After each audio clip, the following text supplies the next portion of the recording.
নমস্কার বন্ধুরা, আজকে আমি চলে এসেছি একটা স্পেশাল রেসিপি নিয়ে। আজকে আমি বানাবো নারকেল নাড়ু, একটা খাস্তা নারকেল নাড়ু বানাবো। এটার জন্য লাগবে আমাকে চালের গুঁড়ো। এখানে আমি চালের গুঁড়ো নিয়েছি, প্রায় 1.5 কাপ মতো আছে। বড় কাপের 1.5 কাপ আছে। আর এখানে আমি নিয়েছি নারকেলটা বুড়ো মতো ছিল, অনেকটাই শক্ত নারকেল, ওই জন্য আমি মিক্সার জারে দিয়ে একটু পেস্ট বানিয়ে নিয়েছি। পেস্ট ঠিক না, ঝরঝরে। এটাকে আপনারা চাইলে ওই নারকেল কুড়োনো দিয়ে কুড়িয়েও নিতে পারেন।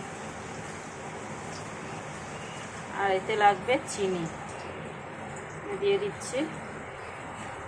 চিনিটা খুব বেশি গ্যাতে মিষ্টি হবে না। 3 চামচ, 4 চামচ, 5 চামচ, 6 চামচ।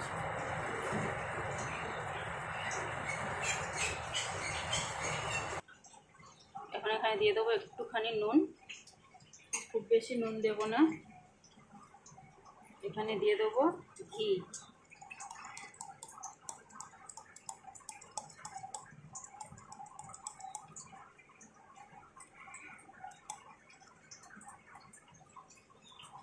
এক থেকে 1.5 চামচ এখানে ঘি দিয়েছি।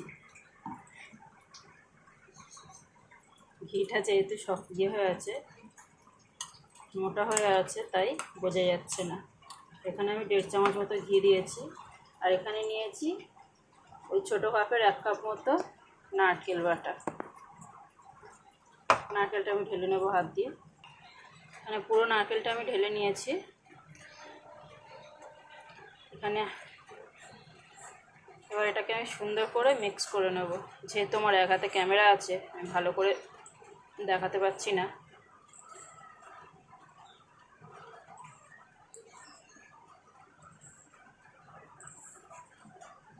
বড় কাপের 1.5 কাপ আমি নিয়েছি চালের গুঁড়ো, সেই কাপের 1/2 কাপ নিয়েছি, বড় কাপের 1/2 কাপ নিয়েছি আমি নারকেল।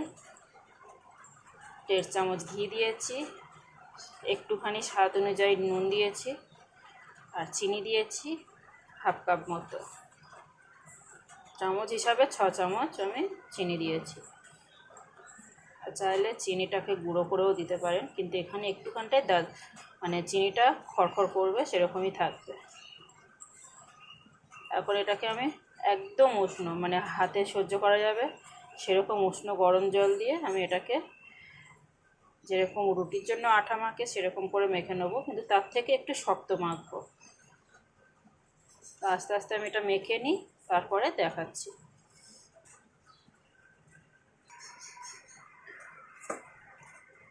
আমার ডোটা হয়ে গেছে, মাখা হয়ে গেছে।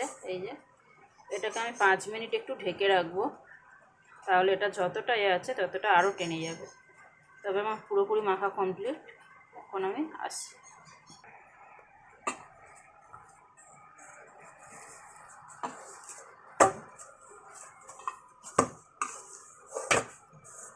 পাঁচ মিনিট পরে এটাকে খুলে, ঢাকনাটা খুলে আর একটু হাত দিয়ে মেখে নিচ্ছি। আমার এক হাতে ক্যামেরা আছে, তাই ভালো করে আমি দেখাতে পারছি না।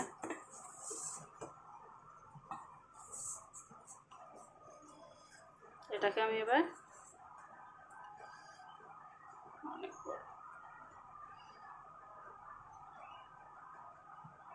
এরকম ছোট ছোট বল বানিয়ে নেব, একদম এরকম ছোট ছোট।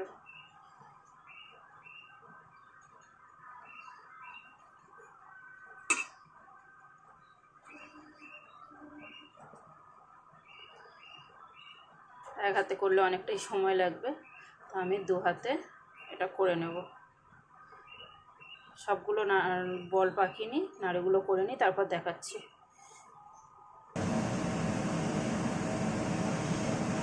আমি বেশ কিছুটা বল পাকিয়ে নিয়েছি নাড়ুগুলো। এই যে এগুলোকে এবার আমি সোজা ভাজতে দিয়ে দেবো। আমি এখানে তেল আগেই বসিয়ে দিয়েছি, আর তেলটা মোটামুটি গরমও হয়ে গেছে, চেক করে নিয়েছি। আমার গ্যাসটা কিন্তু একদম লোতে আছে। আর তেল কিন্তু খুব বেশি ফুটন্ত গরম হবে না, যে তেলের মতো যে হয়ে যাবে, তা ধীরে ধীরে আস্তে আস্তে হবে।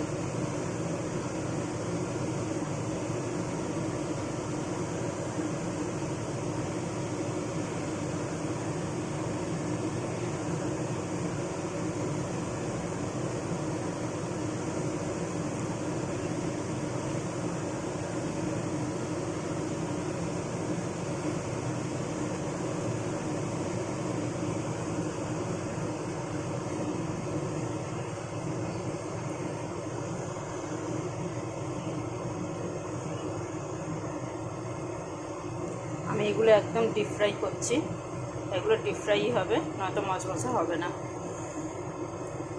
তো এটা ভাজা হোক, আরও যেগুলো বাকি আছে আমি সেগুলো করে নিই।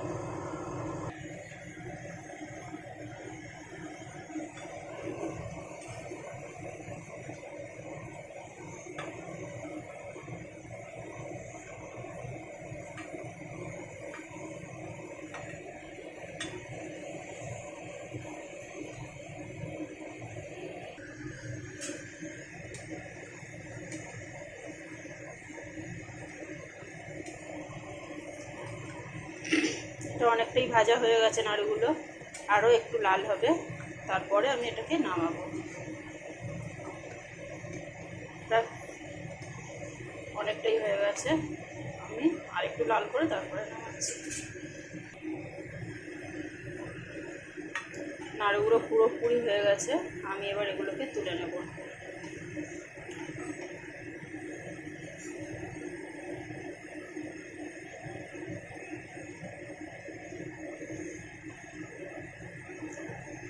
আমার ছাঁকনিটা ভেঙে গেছে, তাই আমি এটাতে এইভাবে তুলছি, আপনারা ছাঁকনি ব্যবহার করে তুলবেন।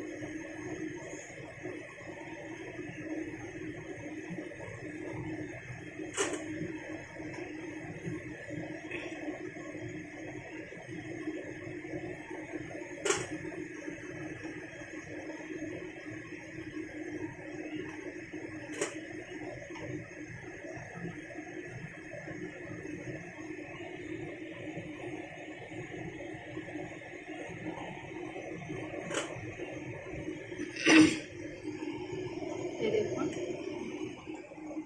কত সুন্দর হয়েছে, এটা খেতে খুবই টেস্টি, ক্রাঞ্চি, মিষ্টি, নুন সব কিছু একইভাবে পাবেন। আমার এখনও কিছুটা বানানো বাকি আছে, আর এই যে যতটা বানানো হয়েছে আরও একবার ছেড়ে দেবো, আর এইভাবে আমি পুরোটা বানিয়ে নেব, তারপরে আবার দেখাচ্ছি। বন্ধুরা, আমার সব নারকেল নাড়ু ভাজা হয়ে গেছে, এই লাস্ট ছিল, এটাও ভাজা হয়ে গেছে, আমি এটা তুলে নেব। আর বন্ধুরা, আমি দুটো কথা বলতে ভুলে গেছি, একদম ছোট ছোট দুটো টিপস বলতে ভুলে গেছিলাম। সেটা হচ্ছে আটাটা মাখার সময় একদম অল্প অল্প পরিমাণে জল দিয়ে মাখতে হবে, কারণ এতে প্রচুর কম জল লাগে। আর দ্বিতীয়ত হচ্ছে, আমি যে ছোট ছোট বলগুলো বানিয়ে রাখছিলাম কাঁচা অবস্থায়, সেখানে হালকা করে চালের গুঁড়োর পাউডারটা একটু ছড়িয়ে দিতে হবে, যদি দিতে লাগে। আমার তো লাগেনি, তবু দিয়েছিলাম দেখাবার জন্য, তো বলতে ভুলে গেছিলাম, তার জন্য ক্ষমা চাইছি। আমার ভিডিওটা যারা লাস্ট পর্যন্ত দেখবে তারা এই বিষয়টা অবশ্যই নোটিস করবে। আমি গ্যাসটা বন্ধ করে দিয়েছি, এগুলো তুলে নিলাম। এই নাড়ুগুলো এত সুন্দর খেতে লাগে, খুবই ক্রিস্পি, খুব বেশি মিষ্টি না বা খুব বেশি প্রিয় না, নরমও না, একদম খাস্তা খাস্তা বানিয়েছি, আর একদম সহজ উপায় বানিয়েছি। যারা নাড়ু টাড়ু বানাতে একটু কষ্ট হয় মনে হয় বা ভয় পায়, তাদের জন্য একদম সহজ উপায়। দেখুন বন্ধুরা, আমার সব নাড়ু রেডি। কেমন আওয়াজ হচ্ছে, আমি একটা ভেঙে দেখাচ্ছি, ঠান্ডা ঠান্ডা।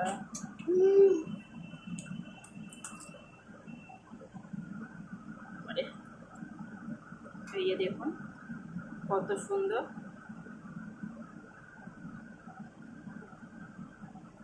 এটা কতটা কম সময় লেগেছে, ভাজতেই শুধু একটু সময় লাগে, বাকি কোনো কাজ নেই এতে বেশি।